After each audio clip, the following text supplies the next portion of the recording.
So Super 1600 final is coming up now. You're going to see those guys who were in the semi-final fighting it out for their championship positions. Here is how the grid lines up. So Yanis Balmanis, who celebrates his birthday today, is on pole. Is he going to get a birthday win? Andrei Smetana is in second. Sergei Zakimenov, the man who's won both the previous rounds, lines up third with Timur Shigabutinov alongside him. Ulrich Linnemann on the back row with Espen Isaksakteri. I would think these guys will have their start revs very, very low because they're going to struggle for traction, and they do it the best time in the dry, so with it wet it's going to be real low revs. The clutch, they might try and slip it a little bit just to try and get as much traction as they can. Short change the box away from the line. You know, these engines have to rev them up to 9,000, so yeah, maybe a little bit, but not as much as the supercars. So Balmanis and Smetana on the front row. Let's see what they can do. Lights change, you see the noses lift, but they don't move very much. And from the second row, Zakimenov looks like he's gone through the gap in the middle. On the outside is the Saxo that's going to come through. It's his Accentra all weekend. He's the leading Norwegian Super 1600 driver, leading that championship in Norway. Oh, there's a shunt up in the joke. Those three guys are miles back. That's dropped right back. The Saxo actually came from the back row of the grid, so a great start with him. Enabled him to do his own race, go to the joke lap when he wanted. That was great. But he's dropped those guys back, all kicked off, and that's the risk on the first lap of taking the joker lap. It can sometimes backfire a little bit. So Balmanis leading from Linnemann, and the gap back to Accentra from Norway. Which will be very pleased if he gets a decent result.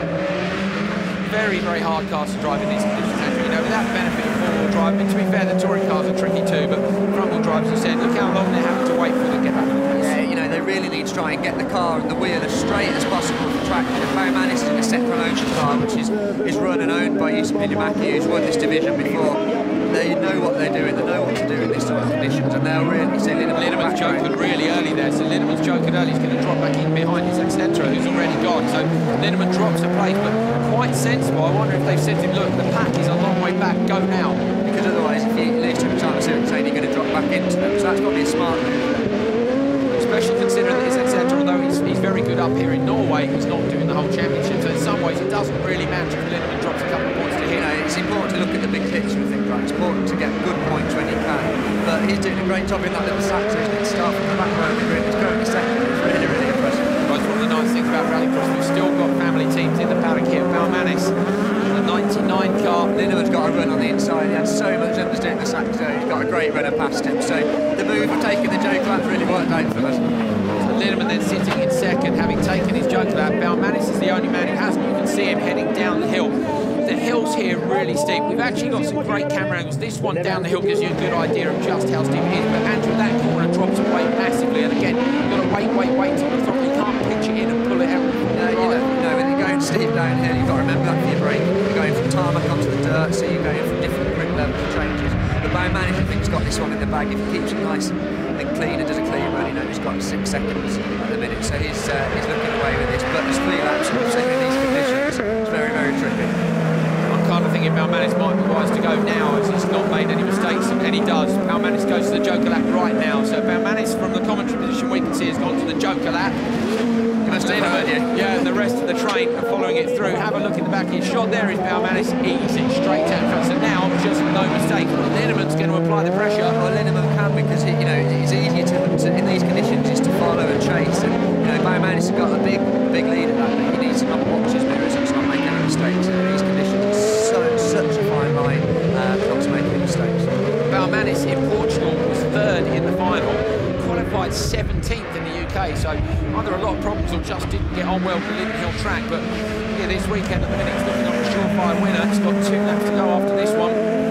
He'll be sat there, this could be his first win, and tricky conditions to do it, but if he can do it, it'll be such a great feeling for him to get that here in Norway. On your birthday as well. Absolutely, yeah. Nice. It was your birthday weekend, wasn't it, back in Lynn? Maybe that's the trick to a decent result. Running one of Set Promotions cars, of course, these cars run by Jussi Pinnimaki, who is the team manager, really, under Andreas Eriksson for Augsburg TVC. Andrew, because Augsburg's got so much on. Yeah, they're doing a lot all over, you know, Sweden, America, and the World Championship. And Jussi actually heads up the World Championship team, so they've got separate teams, separate mechanics, separate cars. He heads up this project, and you know, when I raced at Lynn, I learned a huge amount from him. He's a really, really switched on guy. He's been around the sport a long time, and he absolutely knows his stuff. I've been running these Super 1600 cars as well. I assume now there's someone else at the helm of that team, because he just wouldn't have time, would he? No, I don't think so, but you know, they're still the pace setters in this division, set promotion are the team to really go to. You know, they've won the championship a huge amount. The cars are very well turned out and always very, very quick. Well, Backer, of course, the Super 1600 champion, and moved on to supercars under Pinamaki, followed by Nitish. So, you know, I think Tim Zarnab as well used to be Super 16 as well, so it's a great platform to learn and to progress on to supercars. And he said about Nitish, she's come from this and straight away is one of the pace setters in supercars. It's interesting, well, talking to Pinamaki, of course, ex-driver, we said, did you miss it? Do you miss the racing? He said, no, it really takes a great reward from helping these young drivers on and making them quicker and quicker. It looks like he might have another one in his hands here with Balmanis. Balmanis then, just one corner to go. The long right-hander, there he goes up the hill. He's going to take the victory. Linneman is going to get second. Who's going to come through in third? So it's Balmanis for the win. 99 car, great job by him. Linneman in number 2 over the line. Fantastic to see his etc. The local driver. Look at Balmanis, he's over the moon. Happy birthday, great job. Fantastic drive by him. And for the locals, his etc. coming through. Norwegian driver on the podium as well. As a result, Balmanis, Linneman, his etc. Smetana, Zakimedov and Shigabutinov.